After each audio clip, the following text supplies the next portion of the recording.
Oggi è venerdì 27 settembre 2019. Nessun giorno è un giorno qualunque. Ciascun giorno rappresenta qualcosa di speciale per qualcuno. La storia ci insegna che ogni giorno può avere un motivo per essere ricordato. 27 settembre 1590. Dopo soli 12 giorni dalla sua elezione, muore a Roma Papa Urbano VII, Giovanni Battista Castagna. Il suo è il pontificato più breve della storia.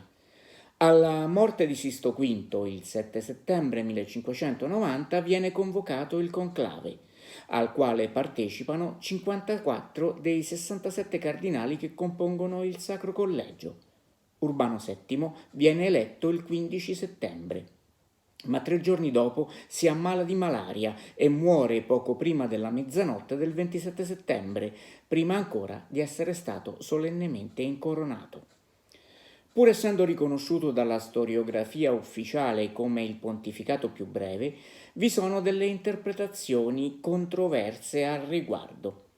Il primato, secondo alcuni, sarebbe da attribuire a Stefano II, morto per un ictus dopo 3 giorni dall'elezione, ma non fece in tempo ad essere consacrato e per questo fu prima escluso dalla lista dei papi, poi reinserito e poi di nuovo escluso nel 1961, determinando così incongruenze nella numerazione dei successivi papi di nome Stefano.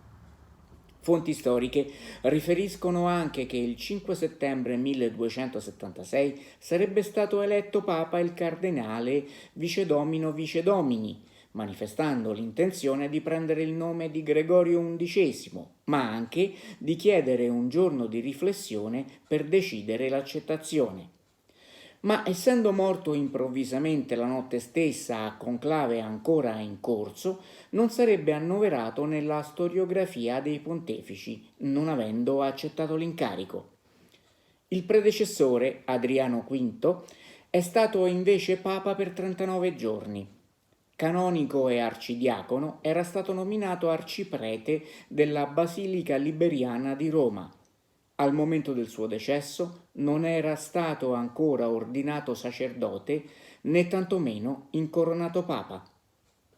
Controverso è anche il primato opposto di papa più longevo, che spetterebbe al primo pontefice, San Pietro Apostolo, con 34 anni.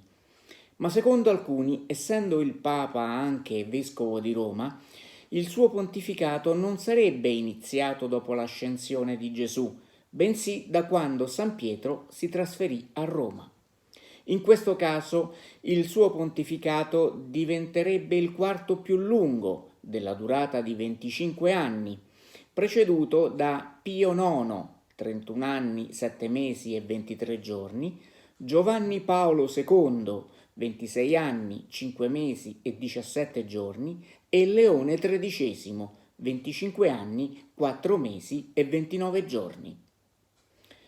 Ogni giorno può lasciare un segno indelebile, viverlo con lo spirito giusto può renderlo tale. Secondo uno studio dell'Iowa State University, 12 minuti al giorno per esprimere gentilezza verso gli altri e insegnare buoni gesti e belle regole ai bambini sollevano il morale e rendono più felici.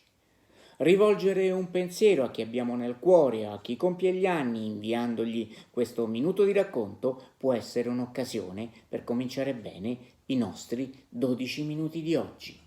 Buona giornata!